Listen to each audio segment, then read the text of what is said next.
Sasa tuende kwenye swala la usalama. Usalama upoje? Swala la msingi sana ambalo wengi watakuwa wanajiuliza, usalama wa biashara hii upoje?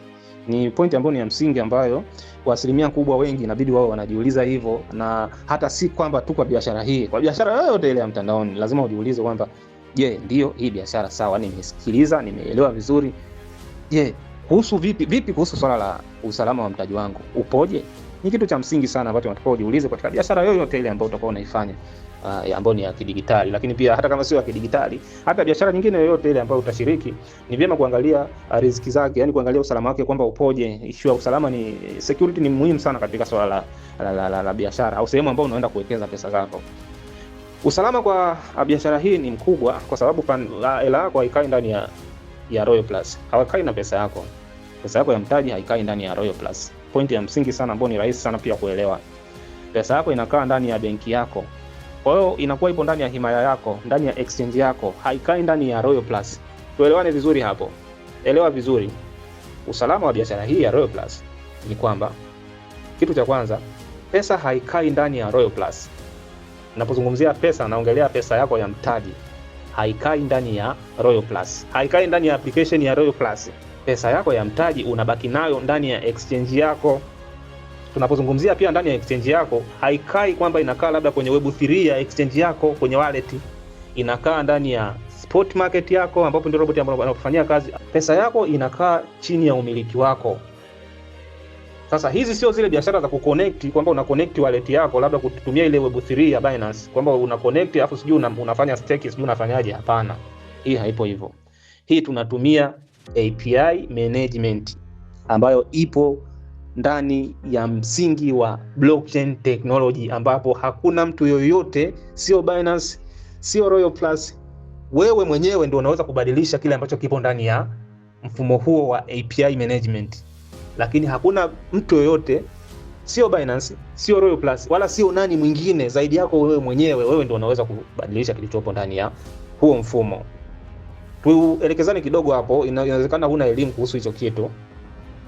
Sasa kirefu cha API ni nini? Kwanza tu hapo uweze kujua kwamba kirefu cha API ni nini. Ni application programming interface. Hicho ndio kirefu cha API. Kwa Kiswahili ni kwamba ni njia ambayo program moja inawasiliana na program nyingine. Kwa hiyo kwa Binance, API management ni usimamizi wa njia ya mawasiliano kati ya akaunti yako ya Binance na Royal Plus kwa kutumia API key ili kuruhusu application hiyo kusoma taarifa za soko na kufanya kile ambacho wewe umekiruhusu, kufanya manunuzi na mauzo ya sarafu. Tofauti na hapo, sijui mambo ya withdraw hayafanyiki. Kwa nini hayafanyiki? Kwa sababu hujaruhusu. Kwa hiyo hakuna, Binance hawezi kufanya chochote ndani ya hicho ulichokipangilia wewe, ulichokiruhusu wewe, wala Royal Plus hawezi kufanya chochote zaidi ya hicho wewe ulichokiruhusu.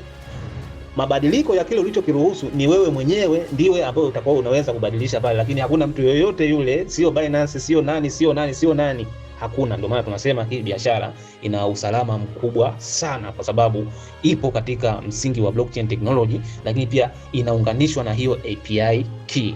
Kumbuka kwamba blockchain technology ni teknolojia yenye usalama mkubwa kutokana na mfumo wake wa cryptography na decentralization na kumbukumbu zisizobadilishika, immutability. Kwa hiyo sisi ndio maana sasa tunaruhusu tu Royal Plus asome soko na kufanya trade. Basi hakuna kingine ambacho tunaweza kuruhusu. Fanya mambo ya trading katika Binance yako na kusoma soko. Kwa hiyo hakuna wa kubadilisha zaidi yako wewe. Ndio maana tunasema ni mfumo ambao haubadilishiki. Wewe ndio unaweza kubadilisha, lakini hakuna mtu yoyote yule au kitu chochote ambacho kinaweza kubadilisha hicho ulichokiweka kutokana na hivyo ndivyo kufafanua. Nisiende mbali maana tukisema kufafanua blockchain ni kitu ni lidude likubwa sana. Ila tuishie tu kwa kusema kwamba blockchain ndio teknolojia, ni moja kati ya teknolojia zenye usalama mkubwa sana mtandaoni. Hivyo inategemea namna utakavyoitumia na namna utakavyoruhusu na matumizi yako kulingana na kile ambacho unakitumia kupitia msingi huu wa blockchain technology kama nilivyoelezea hapo awali.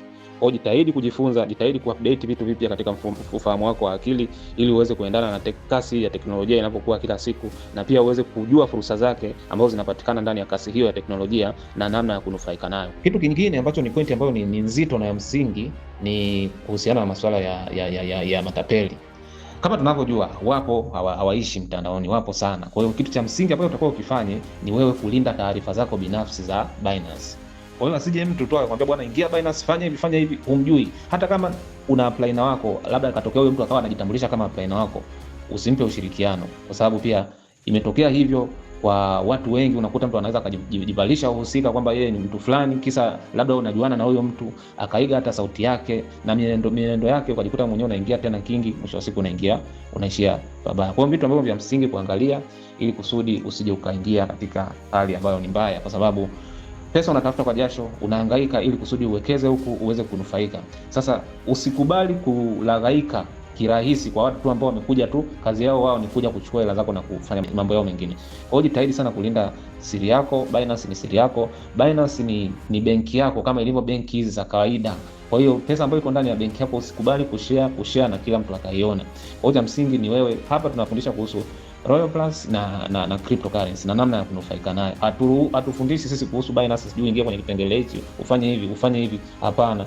Zaidi wewe utasikia tu kwenye magrupu yetu tunafundisha kuhusu Royal Plus na namna ya kunufaika kupitia soko la cryptocurrency, lakini hatufundishi Binance eti ukiingia kwenye kipengele hichi Binance sijui kuna hichi, ingia hivi. Hapana. Ukiona mtu anakupeleka Binance anakuambia nataka nikusaidie, anakupeleka Binance anakuambia labda ingia kwenye kipengele hichi, sijui kuna Red Pocket, sijui kuna nini, ukiingia huko ujue kwamba hasara yoyote ambayo utaipata hiyo haihusiani na sisi, utakuwa umejitafutia wewe mwenyewe. Sisi tunakufundisha kuhusiana na Royal Plus na namna ya kunufaika kupitia Royal Plus kwa kupitia pia hiyo Binance, lakini hatufundishi vipengele ambavyo vya ndani kabisa ambavyo viko kule Binance kwamba sijui ingia hapa ufanye hivi. Hapana. Utakapoweka mtaji wako ndani ya Binance yako uka deposit kiasi chako cha kuactivate, basi imeisha. Mambo mengine yote yanafanyikia huku Royal Plus, mambo sijui ya settings, sijui vitu vingine na vingine, mwongozo wote unapatikana kule kwenye Royal Plus. Kwa hiyo asije mtu ambaye umjui, sio apply na wako, sio nani, na kaiga hata sauti ya apply na wako na ukaingia mkenge.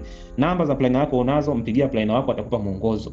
Kwa hiyo usikubali tu kwamba mtu amekupigia tu kisa amekwambia baba mimi ni fulani, namba yake hujaisave, huna tu mawasiliano naye, ukampa ushirikiano. Hilo hatutahusika, viongozi hatutahusika kwa namna yoyote ile, kwa sababu utakuwa umejitakia mwenyewe. Hili somo linahusiana na usalama, kwa hiyo tunapeana pia maonyo ndani ya somo hili kusudi kila mtu awe makini na Binance yake na kulinda taarifa zake binafsi.